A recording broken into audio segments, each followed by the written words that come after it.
Welcome everybody, welcome to our councillors. We'll begin with a karakia, if that's okay. Tuia ki te mauri o te whenua, tuia ki te mana o te tangata, tuia ki te pono, te aroha, kia piki, kia eke, ki te taumata, hui tai kie. And what I'll do is I'll just take this opportunity to explain what the karakia means and what it is and what it isn't.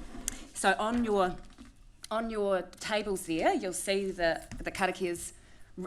There's a couple of them around. You might have to share. If you can hold that up, Tanya. That's actually got the basic translation of what the karakia is, and it's not a religious prayer.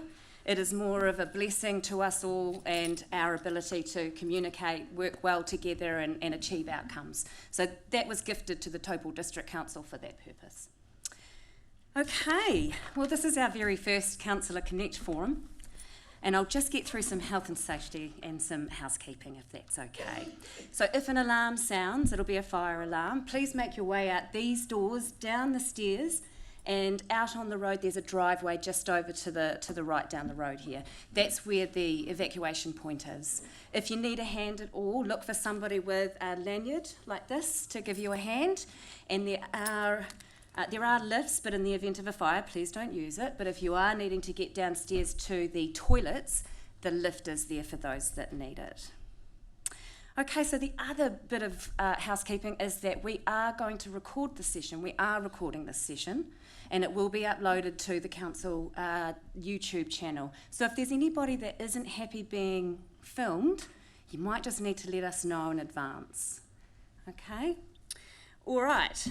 Now, we decided to do things a little bit differently this triennium. A lot of us campaigned, as you know, and we heard from you that you don't have the ability to connect with your councillors all that well on a one-to-one basis, and that our rep groups are a little bit too formal. Standing orders, you don't have speaking rights, it makes it very difficult to ask questions.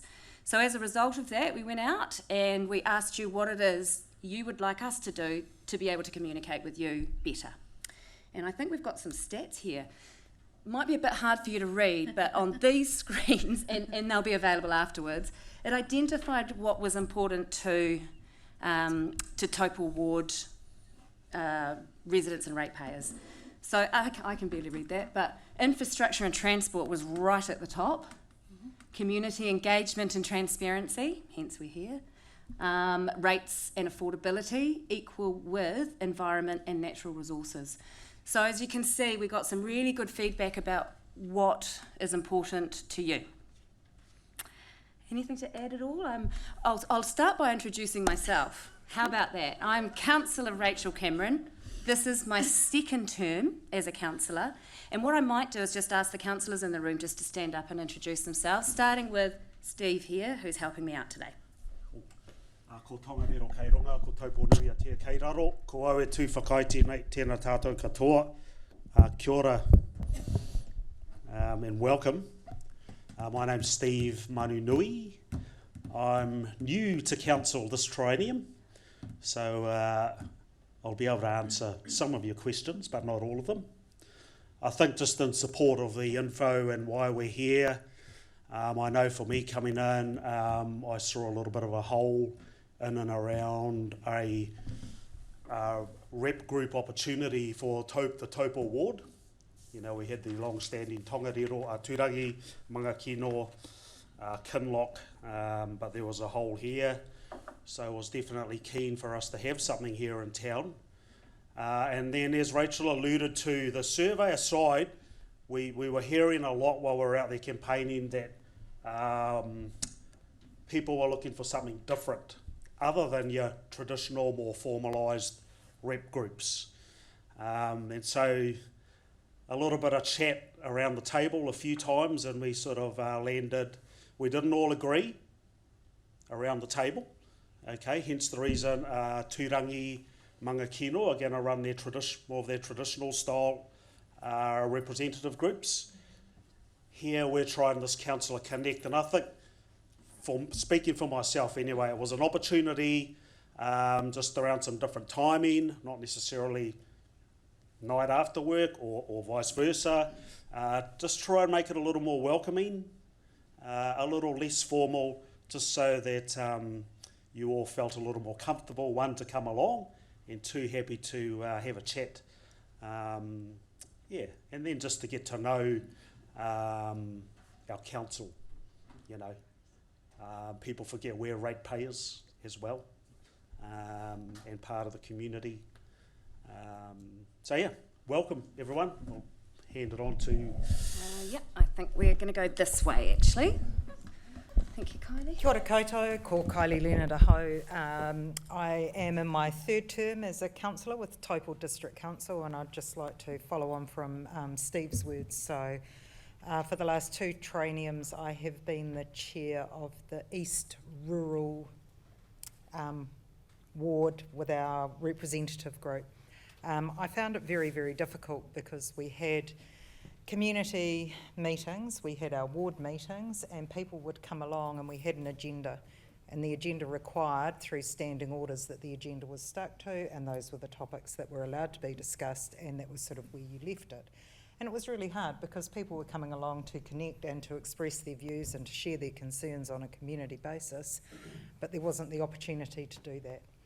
There was also nothing for the Taupo ward people, so the people that fall within the Taupo ward. They had no formal, well not formal, but no opportunities like you found out in the wards for the people within the Taupo ward itself. So I was quite excited to give this a go. We're going to review this in November and see how the community feels about it, whether we like this idea or whether we don't, and we can always tweak things should we need to. So just a little bit about myself. I have 3 children. One is 18, believe it or not, Mr. Hancock, and twins that are 15. All girls in our house. We dairy farm out to the west of Taupo, and we have a support block over the hill from Acacia Bay in the Turangi Valley. Reporoa is my home. I spent a few years down at Victoria University, and happily back in my place in space. So I went on a trip to Chile, drove over the hill one day, coming back from Chile, and looked at our beautiful lake and our mountains, and I thought, this is actually home. I've just never felt so grounded, and decided it was time to get out there and see what I could do to add to our community, to make things better for all of our communities. So that was sort of my aha moment. Just before I sit down, I'd just like to thank you all from the bottom of my heart that you've actually come in to be with us today, because there's 1,001 things that you could be doing that are not meaning being here and interacting with us. So thank you so much for taking the time out of your busy days and busy lives to come in and spend this time with us. So thank you very much. Thanks, Kylie. We'll just move down the line there, shall we, Wahine?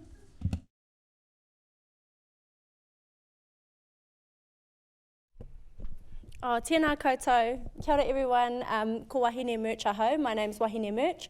I am one of the 2 Māori ward councillors sitting on the Te Papamārearea Māori ward, first term councillor. Really looking forward to seeing the rollout of the Councillor Connect forums across the rohe. During the campaign season, we did hear a lot of feedback from the community around communication. I was probably one of the ones in the crowd yelling at our, hey, just to be honest, yelling at our current councillors for, you know, just to improve communication across the rohe more. So yeah, really looking forward to seeing these Councillor Connect forums roll out, and thank you all for taking the time to come here today. Really looking forward to it. Thanks, Wahine. Now, who are you?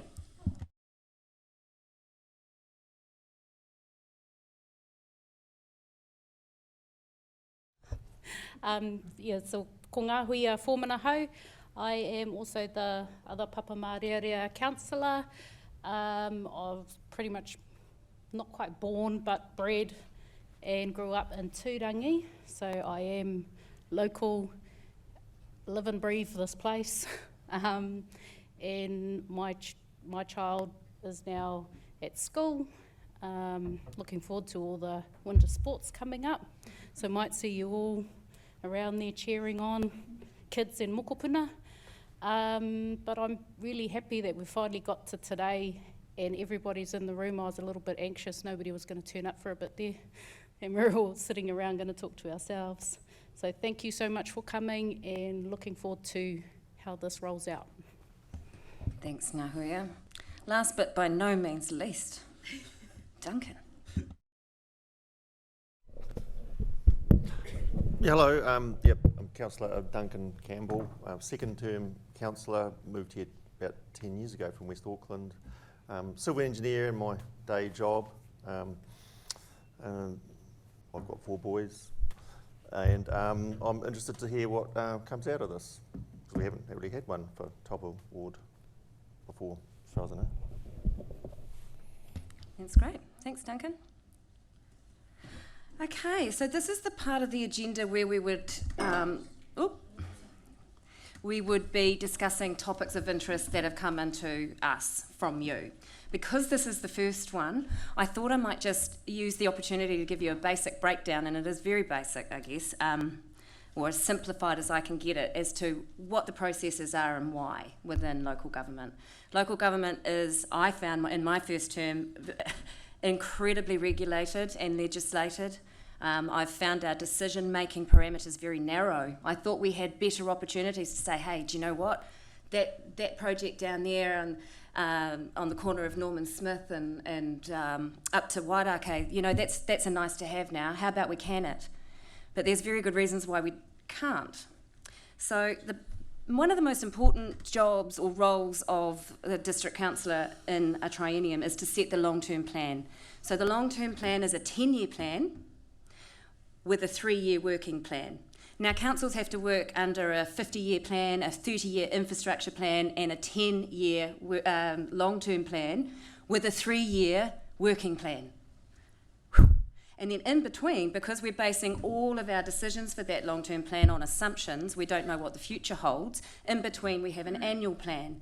So the annual plan is our ability to fine-tune those projects that are in the long-term plan. So that long-term plan is our promise to the community about what it is we're going to produce, provide, services, all of it. So when it comes to something in the annual plan, we've just gone through the annual plan process. You would have seen some comms going out talking about the 6.6% rates increase.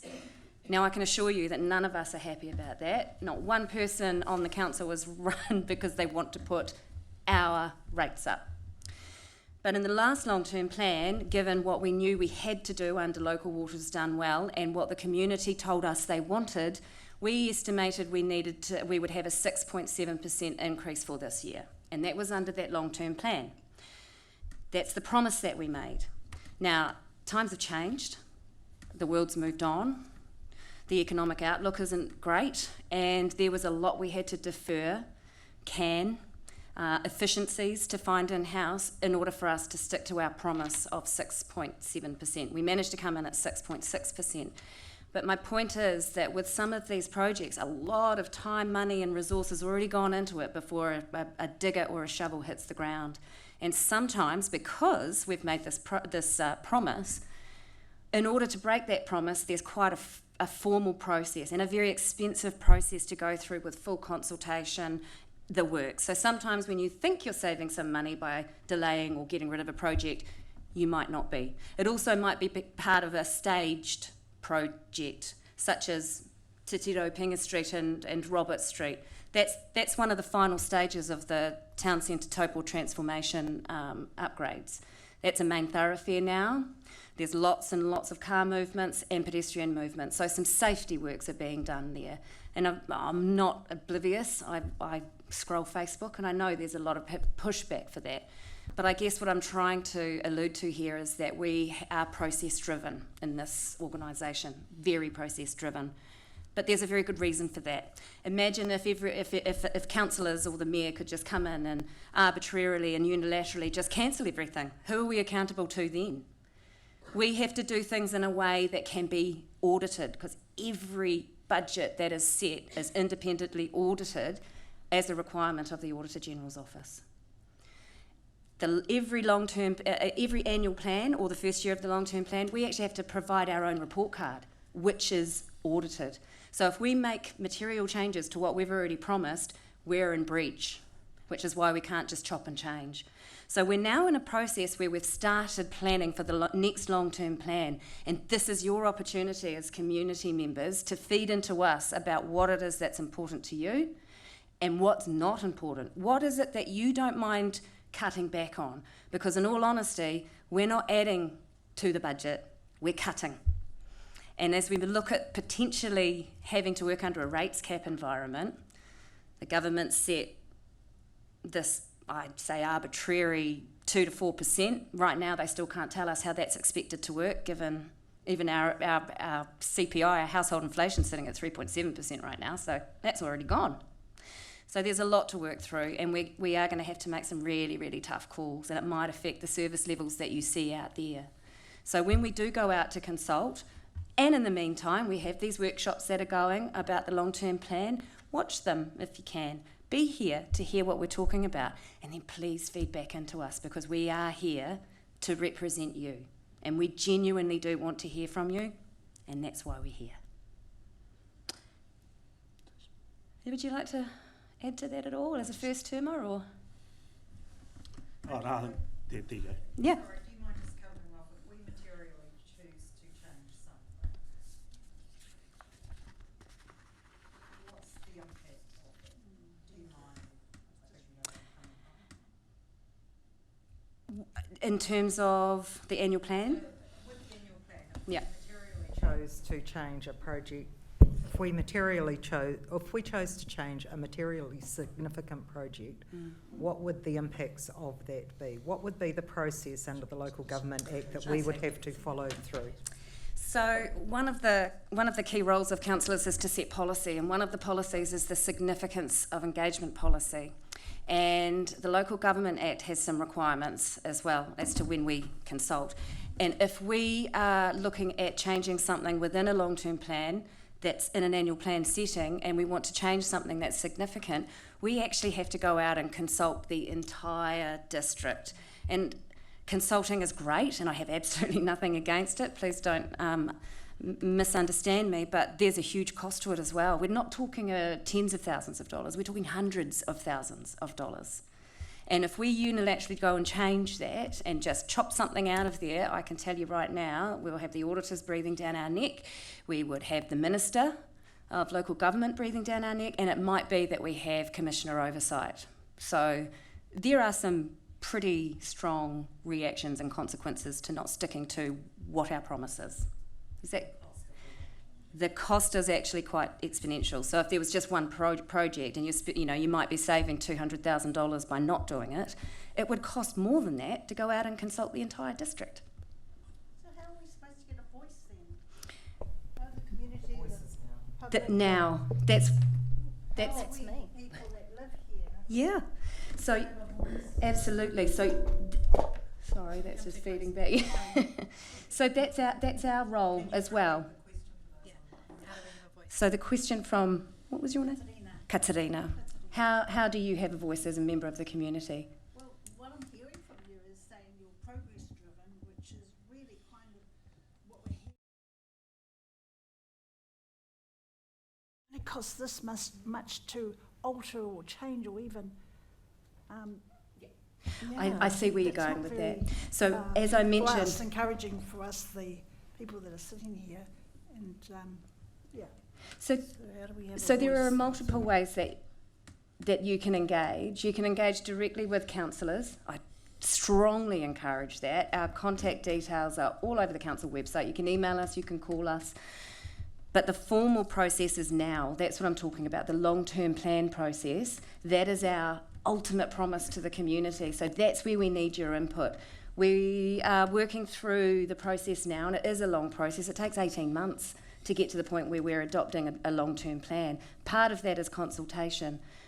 I'm not going to lie, it's a really complicated process. It really is quite complex. So I would honestly, in your case, I'd be looking at the long-term plan workshops. I'd be coming in, I'd be reviewing them as and when it suits you, and then we will have sessions when we've got everything together. We think we've got what we want to go out with the public with, and then you can come and talk to us at these pop-up sessions. So they'll be all over the district. There'll be multiple opportunities to read through what it is we're suggesting. It's a huge document though, so there'll be a bit of an executive summary, and if there's anything you want to deep dive into, those engagement opportunities are where you're able to do that. So the district council takes care of buildings and services, as opposed to regional council?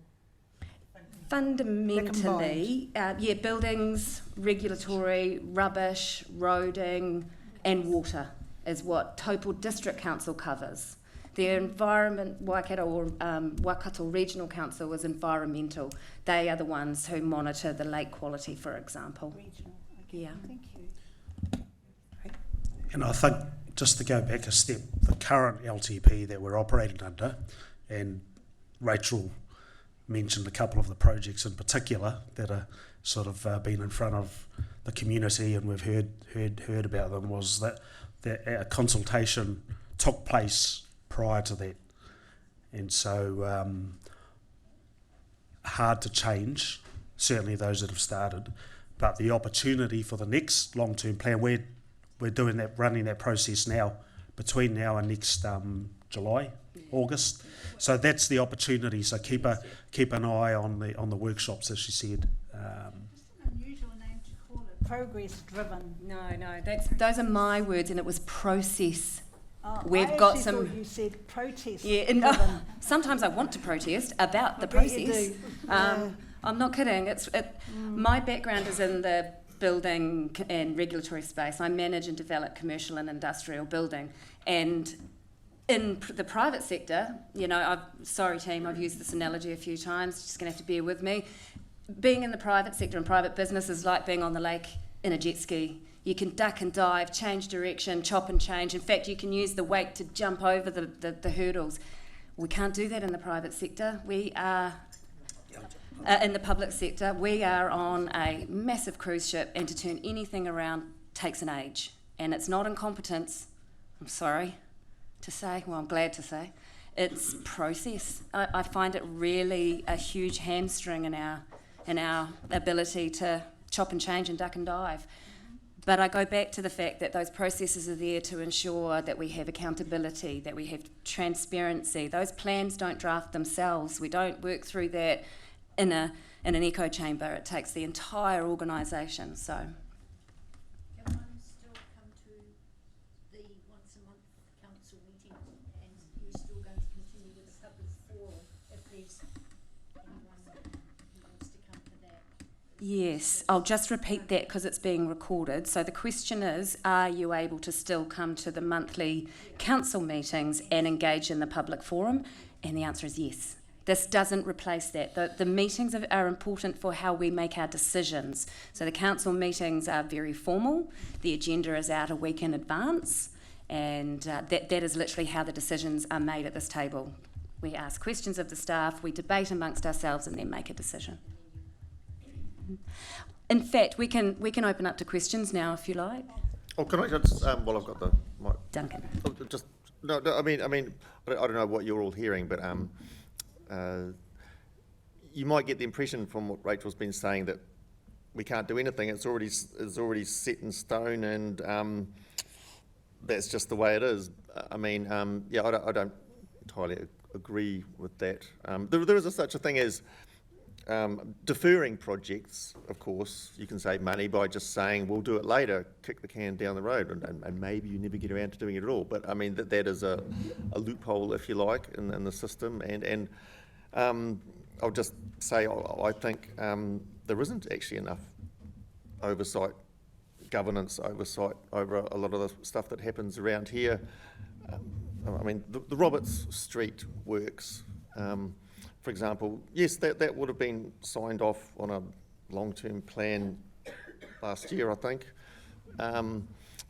But I think, I mean, that's kind of my profession, civil engineering, transport stuff. I'm not convinced we couldn't have achieved a similar or near enough result for a lot cheaper, for example. And that's one of my bones of contention, that I think this governance table of councillors should be having better oversight, and that's something I want to try and improve in the future. Yeah, thanks, Duncan. I think we all get a bit frustrated with the process, to be fair. And yeah, you can delay works, but I know in my profession as a project manager, there's never a cheaper time to build than now, and inflation doesn't go backwards. So yeah, there's a lot to weigh up when we look at these decisions. Is there another question? Oh, just over. Oh, Can I sorry. just in regards to the Robert Street upgrade, that was a shovel-ready project that was funded by central government. They were presented with 36 projects, and that was the project that they chose, and that was the format that they accepted. So I just want to clarify the facts on that one. This lady here had asked to go next, and I'm sorry that I jumped in ahead of you. And councillors, if you've got a better answer than me, jump on in.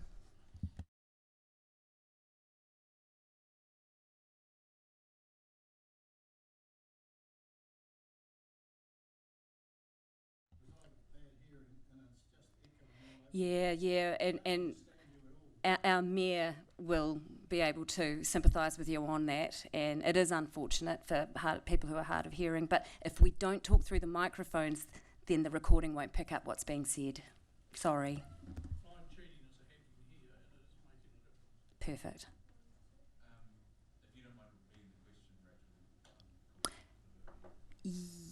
This question or? Oh, okay.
Town is an articulate council who seem determined to work together for the town.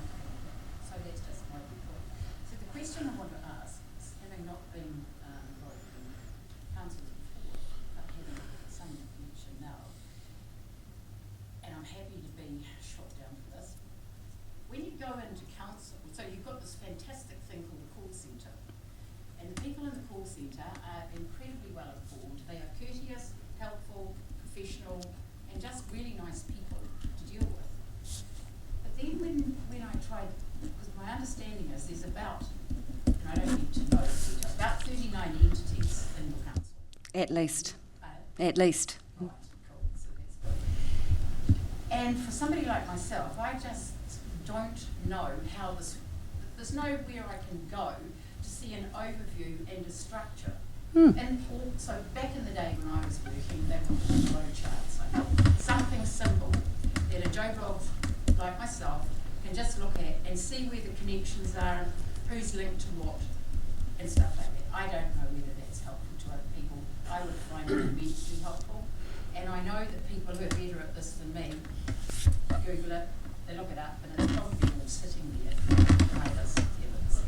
So I wondered, and somebody's busy live, would it be possible to have an overview of the council structure and just how it all sits together?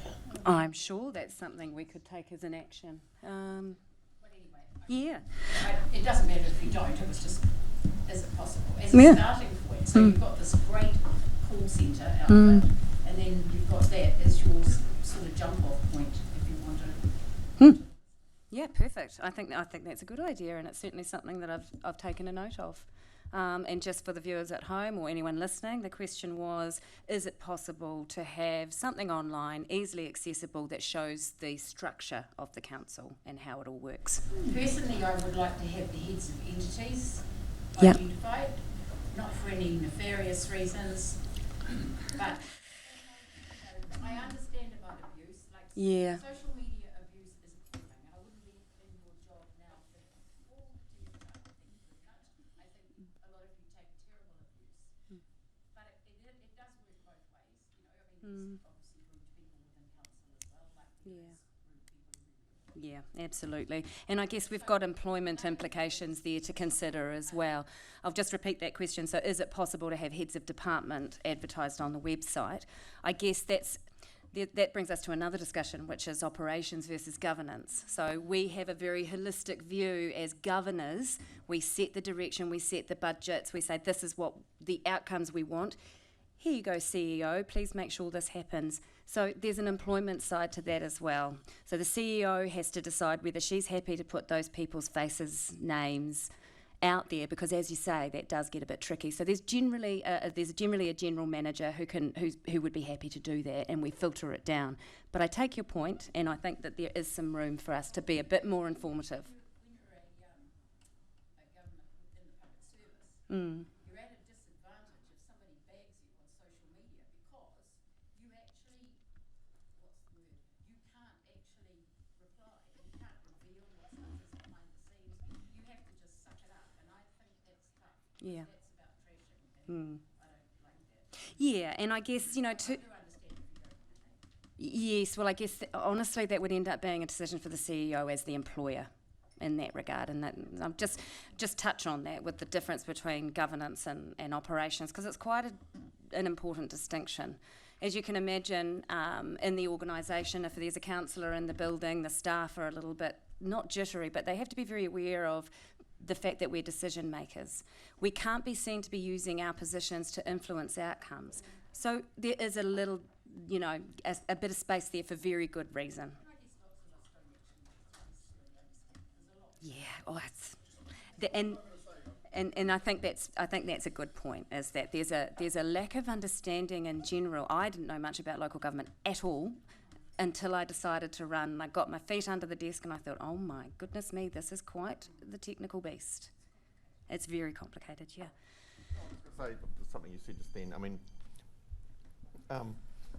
don't take us the wrong way, but I actually think our job as elected members in there is absolutely to influence the outcomes, because that's kind of what we're here for. We're there to make decisions, I think. But hey, Duncan, I'm just... I think I was trying to talking about influence. I actually think... No, Duncan, no, in any way. I think if people want to hear your opinion afterwards, that's fine. But we've just got a small window, and I'd really like to hear from our community. Yeah. Oh, no. Yeah. No, Duncan. If you don't mind, I'll come back. Yeah. If you don't mind, we've got a short time frame, and we're here to listen to the community, if that's okay. But Duncan, I assume you'll be around afterwards if you would like to elaborate on that for anyone who'd be interested. Yeah. Okay. Are there any other questions? Oh, yes. Kia ora koutou. I'm just acknowledging there's been a little bit of mention about the Chief Executive. That actually is me, so lovely to meet you all. I am at the back here, so lovely to see you. Thank you so much for coming. Really appreciate your time. I know that you're all busy people, so I appreciate you being here. We are juggling. We've just had some government announcements, so I am here happy to chat to you afterwards, but lovely to meet you all. Is there anything that you would like to share on that basis then, Julie? That I owe this lady a Tim Tam. Okay, all right, no problem, we'll come back to it. But suffice to say, the other complicating factor in local government at the moment is the continual barrage of legislative reform out of central government. There's a lot. There is simplifying local government, which is defining the roles of council. It's actually, there was an announcement, was it 1 o'clock this afternoon? I'm chomping at the bit to have a look at it actually, because that's defining my role as a councillor and what the role of this organisation is. And there's a lot that they were intending to take out of our remit. The 4 well-beings being one, and I'd hate to think what else is in there at the moment.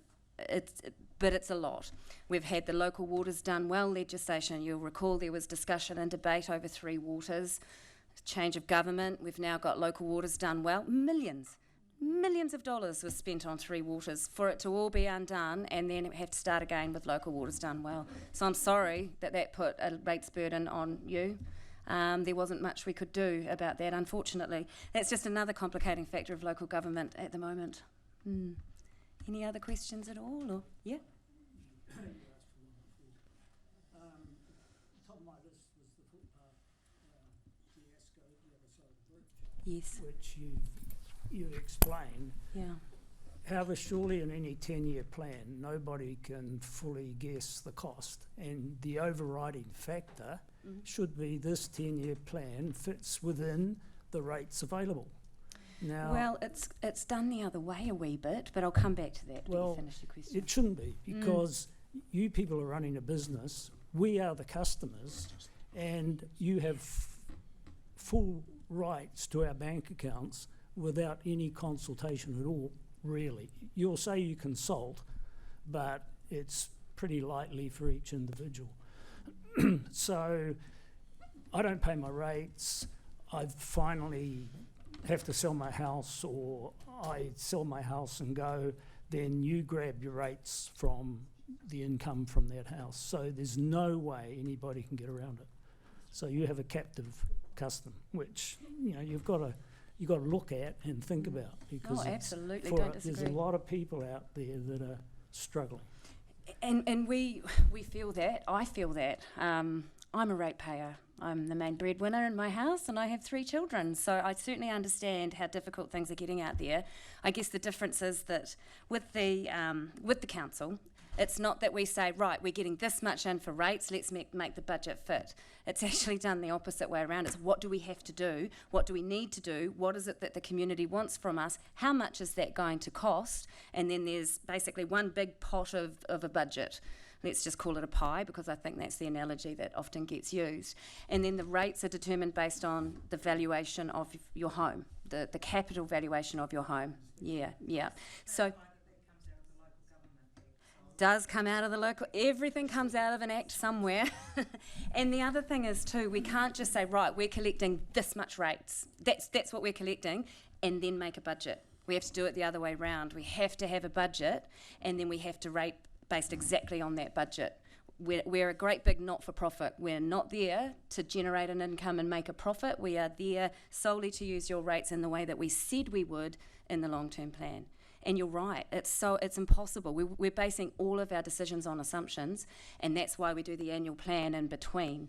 And that was what I was saying at the beginning. We don't have the parameters to make unilaterally big changes to what we promised in that long-term plan without consultation. So it's weighing all of those things up as well. And as I say, there's often a staged process to some of these projects. Even that pathway there, that's I think stage 2, stage 1, yeah. But I do take your point, and we're always looking at ways that we can. I mean, we understand the process. The process is black and white. Very wise person gave me this quote. Navigating the grey is where it comes in. We are very legally bound, but we do our best. We do our best. Okay. I think just also to add my understanding with the 10-year plan, that view, you have all your high-level, high-cost infrastructure projects across that period. These types of projects can be revisited every 3 years, correct? Yeah. So let's use the footpath as an example. Wasn't planned 10 years ago. So there is some room to make those types of adjustments, I think, within that 3-year period. That 3-year period and budget, there's then adjustments annually. If it's over a certain amount, though, it comes back to the engagement piece. Yep. So high level, the bridges, the water plants, etc., that's kind of the helicopter view for the 10 years, and then we break it down from there, and there's a little bit of room to move and make adjustments, I guess, coming back to your original question. Yep. Okay, continuing with saving money, there's a group of ladies in the community that run a very good litter program, which is absolutely outstanding, and I'd like to compliment on that. However, this old chap tried to help the community by tidying up some lawns and trees and stuff, covering projects that have been done by the council but then left to run bloody wild. So all I got was the old New Zealand, wasn't it? You can't do that because of this. Instead of people saying, well, let's look at a way to see how you can do it. I've got nothing to do all day. I'm happy to help, but, oh no, we can't let you do that because of so-and-so. So I think there's got to be a more positive attitude to letting people help others. Absolutely agree. well, let's do Absolutely something agree. about it. And actually on that I have asked to look at some of our policies around that to enable that a little bit more, and we've had a bit of a trial out at Kinloch with that, with the Kinloch domain, and we managed to work through a process that the community could step in and help. So I'm pleased to report it's on our radar and we have begun that process. Yeah.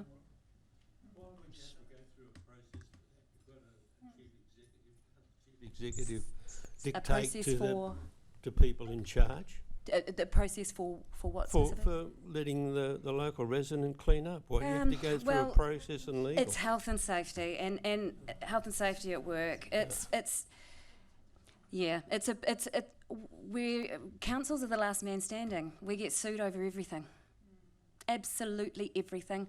So as a result, we're quite risk adverse, and that is also something, you know, we're trying to work on. We'd like to see a better balance with, you know, managing risk, but we have to protect the organisation from litigation as well. So unfortunately, there's a few dots and I's to dot and T's to cross. But we have found a way, as I've mentioned, we did find a way to make that work, and I would like to see more of it. Yeah, my name's Barry Shields. I live up in Jardin Mile, and we've got an issue with trees. And I realise this is not the forum. We came here, Tom and I came along today because we thought that this might be where we could actually raise an issue. But that's a housekeeping matter, more along the line of what these two gentlemen have said here. We'd just like to know where you go when you're stuck. Yeah. So we've started doing some initiatives ourselves to try and help, because we realise that the staff, there's very few staff to do a lot of these jobs that need doing, and well, as it happens, you would go to the regulatory committee for that sort of thing. Kylie, have you got something? This is something that's recently been recognised by council, and in the last 12 months, council's trying very hard to activate community responsibility, and I completely hear what you're saying around what has happened in the past, and I'd just like to offer my sincere apologies that happened to somebody essentially being a good citizen in our community. So we're trying to work out how we can work around these things to enable things to happen. So there's a real focus around enabling our local communities, looking after local spaces, but it does have to take a slight balance, because what I view as being okay with trimming a tree versus what my father might do with trimming a tree. So I would take the top out of a tree and his trimming would leave that much of a tree, and then we have to balance that around we are a community and the way that we view things. So it's a balance in everything that we do as council, but we are trying to focus on being enablers rather than disenablers. And if we have local community looking after local community, then we all win because we all live together. So we're really trying to change the culture and the views in regards to this, but it's a real balancing act of keeping all of the people all of the time happy, which you just can't do. But how can we keep most of the people happy most of the time? So we are trying to activate this, and no, we haven't got it right all of the time, and we won't get it right all of the time, but we are, I can confirm we are very muchly trying. I must say, in a previous life, I had a job that involved sort of the sort of issues that we've got at the moment, but I used to work on the philosophy it's easy to get forgiveness and permission, and you got. I think you're related to my father. And my husband. And there was a forum, and I think Duncan went to them some time ago when there was a forum where you could actually raise those issues with a. So this is the stuff that you're talking about here is sort of the legislative stuff. We're talking about nuts and bolts, and I had a feeling Duncan went to some of those. Over when the council had its chambers on the other side of town. Okay. Yeah. And there was a thing where we could actually go and you could raise issues, and the right people were there. There were the engineers and that sort of thing, And I think just not forget, we've got some good simple tools as well, other than the call centre, the antenna app. where you can Yep. log Yep. bits and pieces. That's certainly what this is about too. Coming along, getting comfortable, find your favourite councillor. Yep. That's what we're here for. There's another opportunity. Yeah. Yep. But I'd say the whole thing went wrong a while back because they actually got an arborist come down from Auckland who said they're lovely trees and they no doubt cost a lot of money to have that done, and no, don't do anything with them, and we're left with the resultant mess. But anyway. Yeah, we'd invite you to go up Garden Mile. Halfway up, they're all magnolia trees. I don't know whether you know magnolia trees. I They do. drop leaves Yeah, and you don't do. compose. Yeah. The last storm, I took half a sack full. Now, they're council trees and I have to pay to dump them in the council dump. Now, I noticed that the council have done a good initiative with Turangi and provided a free leaf service. Can that be extended up to Taupo? That's the sort of thing we want to talk about. Right, okay. Is there a resource that locals can tap into in the council? Different departments, like the gardening department. Parks and Reserves are who look after that. Like Andrew and Yeah. listen to him and just call Andrew up and say, Yep. Andrew, can you deal with ABC, XYZ please for us, instead of having to go through the channels? Well, the easiest way to get your topic to the right person is actually through that Anteno app. If you've got a photo or you want to email what the issue is, it goes directly to the call centre, who then sends it to the person who needs to deal with it, and then they will contact you. Put your phone number in there and they'll give you a call. And that would probably be my first tip. That would be the first step. But of course, we're here too, your councillors. So if there's something you just feel a bit stuck about and you don't know quite where to go, by all means, get in contact. That goes back to my neighbour here and her flowchart. And Correct. what she was talking about is exactly an issue I have had in the 10 years I've been here, is knowing which department to go to. Yeah. If there were some form of flowchart Yep. somewhere along the line online, because there's been a number of times where I've actually done something like that, and so therefore that could solve a lot of these it questions would be here. another feather in the cap Yes. too, wouldn't Yes. it? Because then you would know who to follow up with as well. Totally. The Anteno app is by far the quickest and easiest way for your issue to get to the right person. Totally. I've had great success with the Anteno. Yeah. Just everybody to use it. Yeah, that's it, and that's partly why we're explaining that. And I think we might even have some QR codes floating around if you haven't managed to download it. There we go. So you can just put your camera up to that QR code and download the Anteno app, and that will get whatever the issue is to the right person the quickest way possible.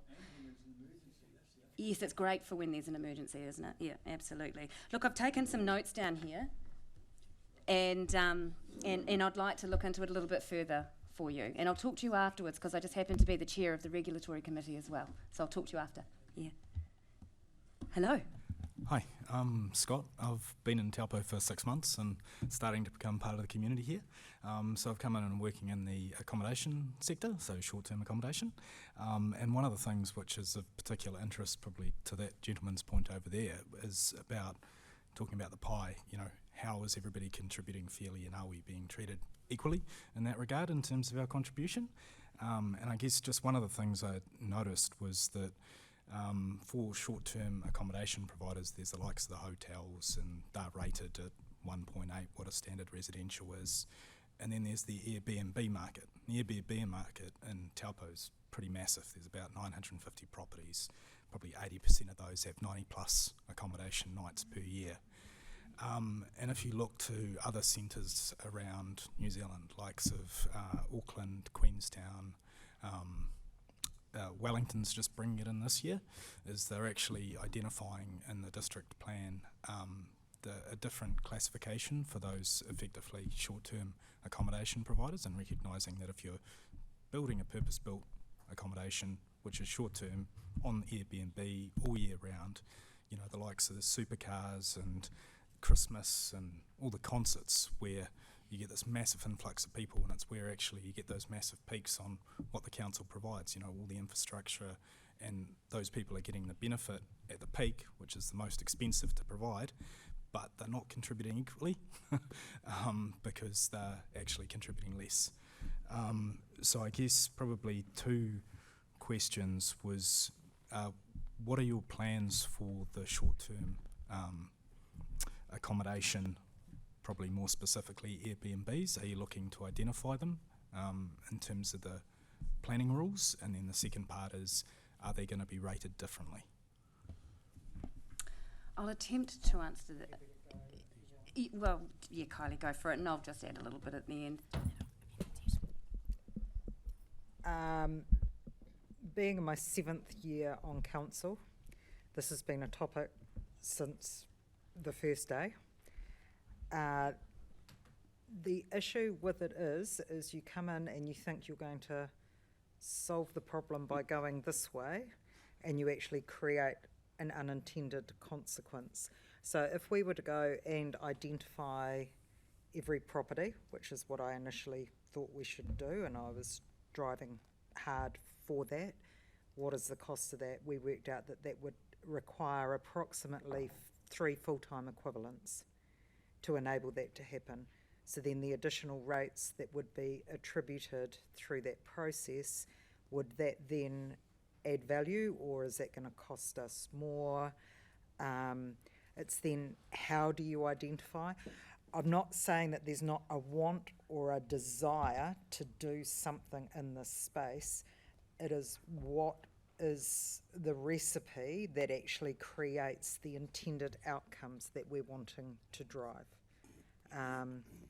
My parents, for example, got driven out of their home because Airbnbs popped up on either side of them, and it was party central every single night. They'd happily lived in their home for 30 years and sold to get away from it because of the issues and the impacts that it was having on their life. So it is a real problem, but it is a wicked problem. And look, I got an email this morning, from a motelier who is like family to me, saying this needs to be solved, and I replied, I'm trying, but every solution I come up with, I'm creating an unintended consequence that is not going to have the desired impact that we want. So I guess my challenge back to you is, I completely concur with what you're saying, and if you can come up with a solution, like I've been to Vancouver and looked at what they tried to do and their epic failure. I've been to places through the US and seen what they've tried to do and how it hasn't worked. So if you've got a concept that you've thought your way through, and I'm not saying this is your job, but what I'm saying is I'm open to any ideas, and every time, I'm heading up to Ireland next week, I'll be asking as I travel through there, how are you guys dealing with this situation, to try and get another concept to see if there's another good idea out there. And it's, yeah, I completely concur. It's just, what do we do about it? Yeah, it's a tricky one. It was pretty high on my list of priorities when I first got into council as well. And at that stage, as I understand it, I think Auckland had put a bed tax in place, and they got taken to court and had to pay out quite a substantial sum. So, we were just waiting for everyone else to have a go, and then when something pops up that works, we might jump on that. But you're right, because Auckland is looking at implementing something, Queenstown have something implemented in Rotorua. So when we see working models and they're not being sued, great, we'll look at it. Absolutely on the radar.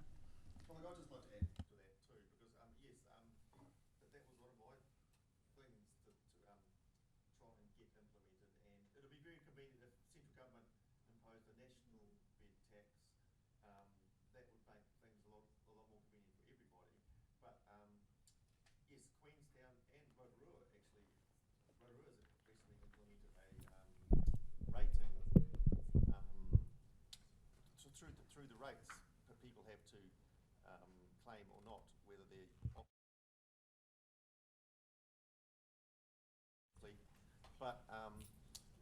just recently we were talking about this in some of our long-term plan discussions, and yes, what Kylie is saying has been sort of what we've been fed back to us. It's a bit of a too hard basket thing, but I believe the rates capping regime, even though that's not going to might not add to the council income because it might still be under the rates capping regime. we are going to be looking at it more seriously. That's what we've more or less come to a sort of way forward. Yeah, yeah. But yes, if you've got any other ideas, but where we are intending to be looking at it more seriously in the near future. Thanks, Duncan. Do you have a follow-up there? Thank you all for your contributions. It's obviously you've been thinking about this for a long time and recognise the significance of it as well. So yeah, I'm in touch with the commercial short-term operators, and I definitely agree that to be aligned with other regions to ensure that it's right for Taupo, and yeah, like there's definitely, as long as we understand the process, we can feed in the right way and look to propose something. Won't necessarily be perfect, but hopefully bring the conversation forward and make something in terms of tangible progress. Yeah, absolutely, that's the intent.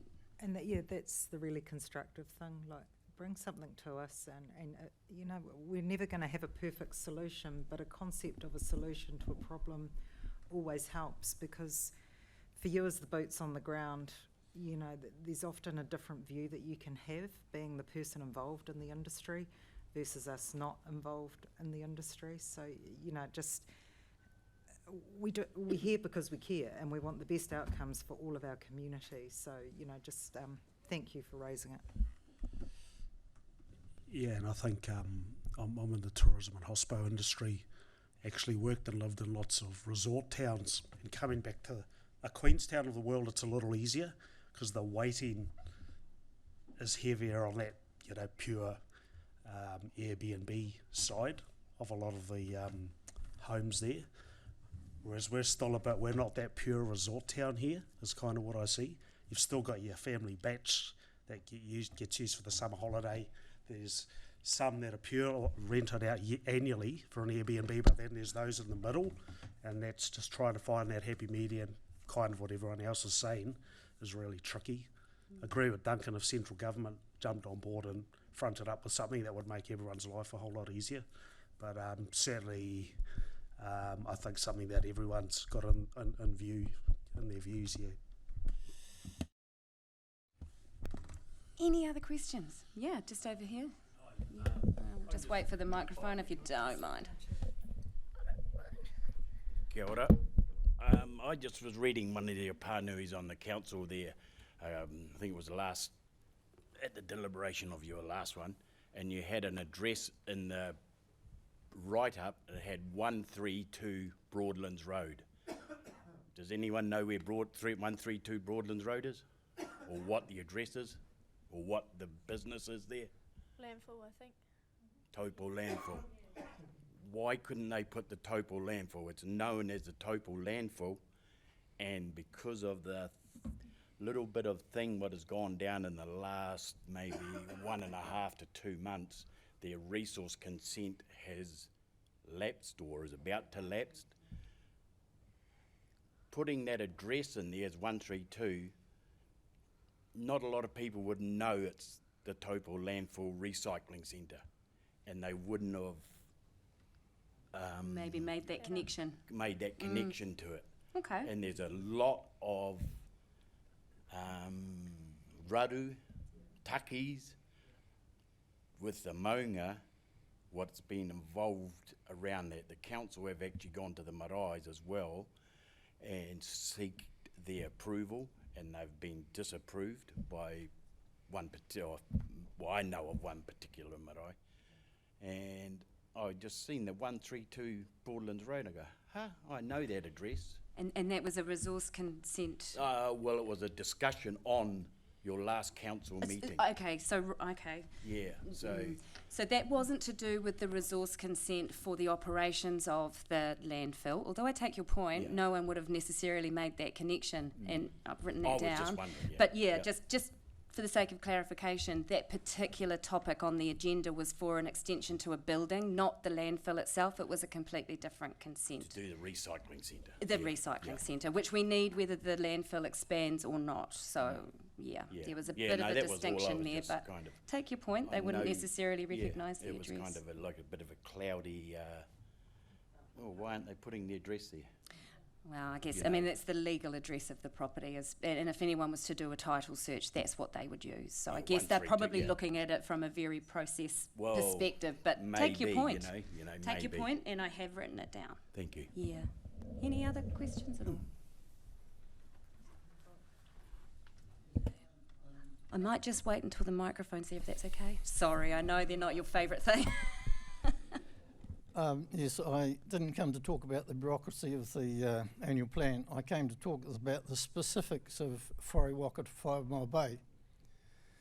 Can the council update me on what's happening there? Because the situation is very uncomfortable for the public that are actually using that footpath down there, and it's getting worse and worse. It's getting out of control, I feel. There was a sign up there with the council's logo on it that said, "Beware of vehicles." I was absolutely stunned and amazed that you could have such a sign there with a council logo on it. Could you tell me what progress is going to be made to resolve that very uncomfortable situation that's developing between Whare Waka and 5 Mile Bay?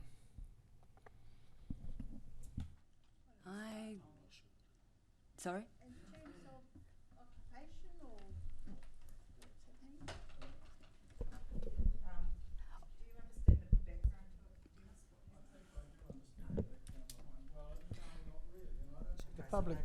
Is your question about the sign, or are you talking about something else down there? I'm saying that as of now, it's getting more and more uncomfortable for the general public to use that footpath because of the environment that exists down there and is getting worse.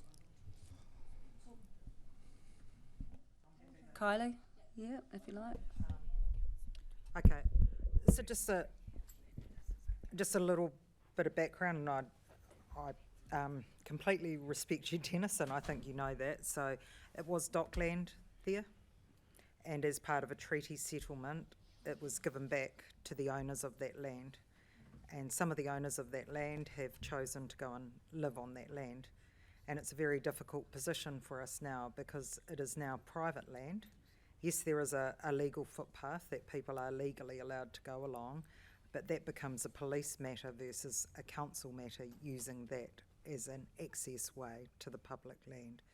It's real rock and hard place stuff, how that one is managed and what happens there.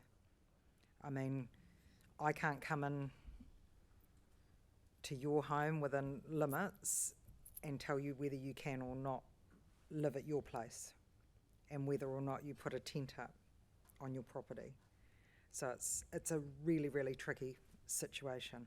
You can imagine if the police go in there and say it's time to move on, or we move in there and say it's time to move on, I could tell you almost guaranteed that that would hit social media, and the number of people living in that place and space would be exponential within several hours.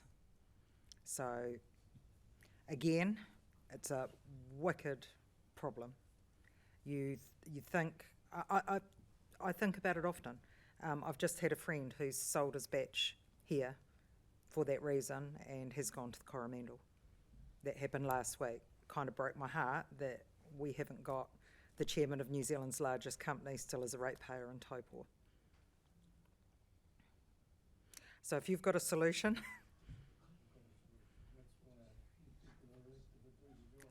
100%, but we don't have all of the solutions either. And we're stuck within legislation of what we can and can't do.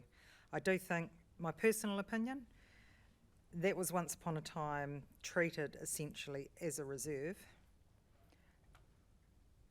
and then it changed, but nobody was told that it was changing or that it had changed. It was just sort of a void that occurred, and that's where I said to you, and I wasn't trying to be rude, it's just, do you understand the background to what happened? Because I had no idea. It was all of a sudden, I used to run my dog down there, and I loved the place and space, and all of a sudden, overnight, it was like it changed, and I had no idea what had happened. Absolutely none. And I still think that there's a large portion of our community that don't know what's happened.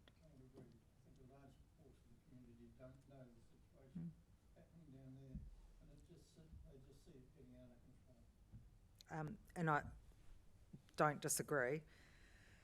And I keep coming up with solutions, and if I do this, then I'm going to create that, and then what does that then create? You know, do we have another bastion point?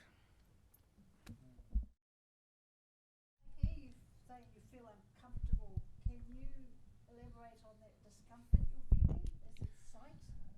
So for the people at home, the question is, what is the nature of the discomfort when walking? Well, walking through the car park at the in the middle, I have to walk through a number of cars that are parked there with people, beneficial owners I suppose you call them, have decided to settle there and have picnics, and you know, and you don't feel very comfortable walking through that. I've done that, it's occurred on a couple of occasions. Thank you. Thank you for explaining that. That was helpful for me too. Yeah, look, I'll just throw in there. I mean, I'm local to Whareawaka as well, and I believe this council contributed to this problem actually back in 2020 when they, you know, the car park area, which was the old camper van area. I mean, that area between there and the state highway is a classified public reserve, and it is a very big stain on the Tūwhara Trust Board, which is supposed to be governing that area and has let it go. And the bit which I say where I think this council contributed was throwing up fences in there and giving them a default right of occupation, and it's been there for 6 years now. Thanks, Duncan. Just a second. Okay. I've just got Wahine next, Yeah, and then you can please have do, it yeah. there. Yeah. Wahine, thanks. Thanks. Yeah, just want to clarify, it was not the Tū Wharetua Māori Trust Board that had governance over that land, it was Te Kotahitanga o Ngāti Tū Wharetua. The area that you are speaking of, 5 Mile Bay, is referred to as Awarua.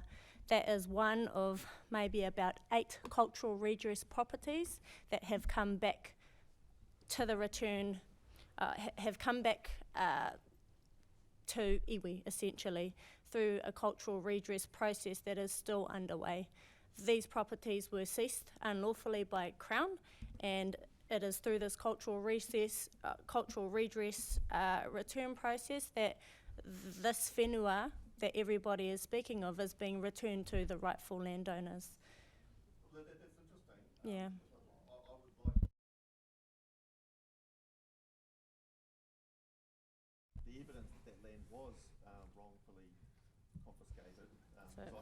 All right, look, Sorry, Duncan, I'm just going to Duncan. stop it there because I just don't think we're here to have a debate on this topic right now, and I'd like to hear more questions from our community, if that's okay. Just would like to put in there, if you do want to understand a bit more of the background in that area, the whole process, because it is a Crown process, is documented in the settlement documents. The whole history, everything is logged. It will completely, look, we don't just take whoever says something as law, because it actually has to go through a whole process and scrutiny before it becomes the word as part of the settlement documents.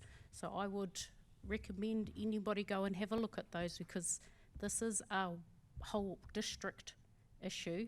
There are pockets all over the district that have this.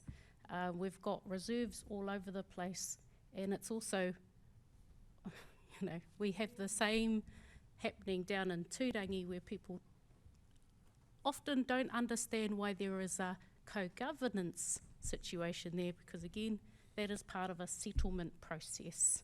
So those documents, though, are all open to the public, and it's because the council isn't part of those processes. It is between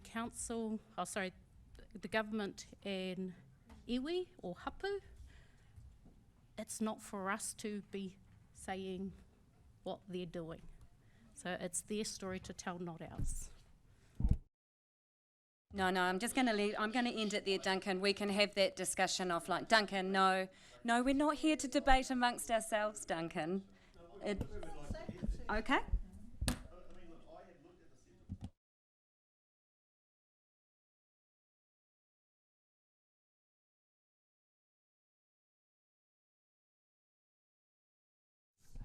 It is a public reserve. There is no was about it. No, There is look, no I'm was sorry, about this it. isn't to the, no, Duncan, I'm sorry, this isn't in the you know, we've come into this with a specific purpose of hearing from the community. Can I suggest that you're welcome to ask that question afterwards? Because what I'd like to do now, okay, or you're available for people to talk to you afterwards. Yep. Is the walkway for public use? Yes. So we can go down there and walk through without being harassed or anything on that public walkway. That is the intention of the walkway, yes. And if we are harassed, we don't go to council, we go to the police. Correct. And will the police act? I can't speak for the police, I'm afraid. But just remember that it is only the public walkway. So if you're going there with your dogs and your dogs wander off the public walkway onto private property, it's just the walkway. All good. I don't know. Yes. Should be, yeah. Yes. Yeah. Yeah. Yeah. But you can't cross private land to access the lakefront, that's all.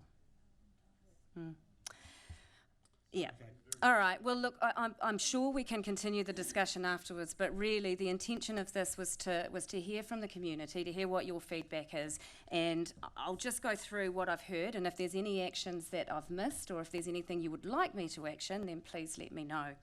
So, yes, yep. Could you just clarify what happens from here, because this is sort of the first one, so people haven't been through this process. So, absolutely. So my understanding, and Tanya will correct me if I'm wrong from an operational standpoint, we do have someone taking minutes and action points. It will be loaded to the council website. There is actually a little QR code there that'll take you straight to the page for the Councillor Connect forum for the Taupō ward. So you'll be able to jump on there at any stage once we've uploaded the details, and you can see what the action points were, what the themes were, and that's also where you'll find the agenda for the next one and the location and the time for the next one as well, plus the usual communication channels through our website, through Facebook, through Antenno, and if you are subscribed, an email might even come out. So if I've understood correctly, we've got a real need to look at when community assistance initiatives are being launched and how we can enable that a little bit more, specifically around trees, I'm hearing. Vegetation. I'm glad to hear that you're paying attention and looking online at the meetings. I invite you all to do that, particularly around the long-term plan process, because that really is the big job of the triennium, and that forms the promise that we are making to you as the community. So if there's something you'd like to see more of, something you would like to see less of, email your elected members, go to the pop-ups, come to these sessions and let us know. And bed tax. I've noted that down too, but that isn't necessarily something we can provide an update on at the next Councillor Connect forum. I suspect that'll be an ongoing body of work. Now, Steve, do you have anything to add at this point? We're having a cup of tea. We're having afterwards. we'll have a cup of tea, a biscuit, and the councillors will be around to answer any more questions you might have, or if you just want to engage. Find your councillor. Honestly, then you've got your own little platform, you know, and let's continue these. That's the whole idea. And because this is so new, we can make this work how we want it to work. We can go anywhere. It doesn't have to be in council chambers. We're just doing the first one here because we thought you might like to see it and just to see what the environment is. So the idea is that we can make this work how we want it to make it work, and we can meet the needs where the community needs are. So please engage with us. That's why we're doing this. So thank you all. I'm going to end it here, Duncan. Thank you all for being here. I really appreciate you taking time out of your day. As Kylie said, there's a multitude of things that you could be doing instead of this. So thank you for your time. We will stick around afterwards if you've got any other sticky questions.